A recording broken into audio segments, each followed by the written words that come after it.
Chapter 1. What the hell does that mean? We have to talk about what comes next for us, I ask, sounding a bit angrier than I intended. Yeah, is this some sort of trick? You were nice to us and now you're going to trap us here? Stasha asks, because that's going to cost you a lot of bloodshed. Mary shakes her head and smiles at us. Whoa, she says, putting up her hands. It's nothing like that. This isn't The Walking Dead. Kaylee looks at me, and I look back at Mary. Then what does it mean? It means exactly what I said, she says. We should talk about what you guys are going to do next. Oh, I say, suddenly feeling like an idiot. I just thought, it's okay, Mary says, slapping me on the arm.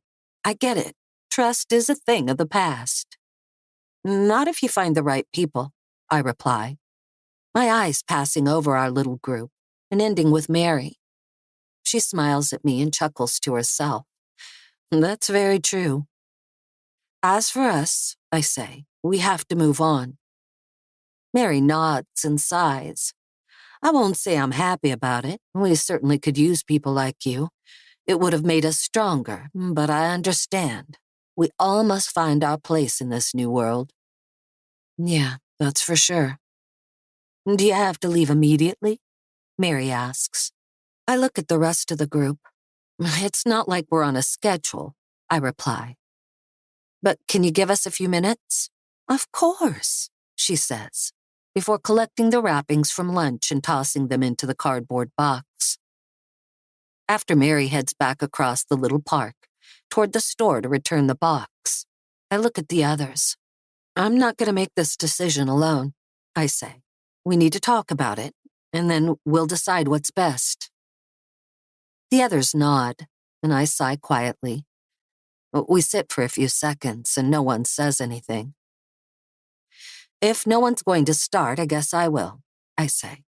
I don't think staying here for a little while is a bad idea.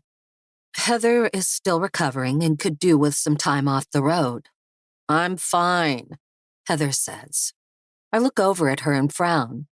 You're not fine, I say. Kaylee said you could use a week of rest. I don't want to be the reason we lose time getting to Seattle, Heather says. Like I said, we don't have a schedule, I say. It's better that it takes us a little longer to get there than to get there with one less of us. Everyone nods their agreement, including Heather. So what does everybody say? I ask, looking over at Ava. I wouldn't mind a few days off, she says with a grin. I'm good with staying for a few days, Gino adds. Stasha just shrugs, and when I look at Kaylee, she smiles at me. I'm with you, whatever you decide, she says. All right, then. I look over toward the little row of shops and businesses, and I spot Mary walking back across the street toward us. She waves and smiles, and I do the same. When she reaches us, she looks at the rest of the group. It seems like you've made a decision, she says. We have, I reply. Are you going to keep me in suspense? She asks, grinning at me. No, I reply. We're going to stick around for a few days to let Heather heal up a little. That's wonderful, Mary replies, an excited expression on her face. We should find you all some places to sleep while you're here. We appreciate that, Mary. And maybe after that you can put us to work? Work? You've given us food, shelter, and medical care. We don't take those things lightly, and we don't expect things to just be given to us. We can all pull our weight, except maybe Heather, I say, looking over at her and giving her a friendly wink. Hey, I can still do stuff, she says. I'm sure you can, Mary says. If that's how y'all feel, I'm sure we can use the help. Good, let's get started. Mary leads us out of the park and across the main street toward a short row of small houses about 1 block south of the city center.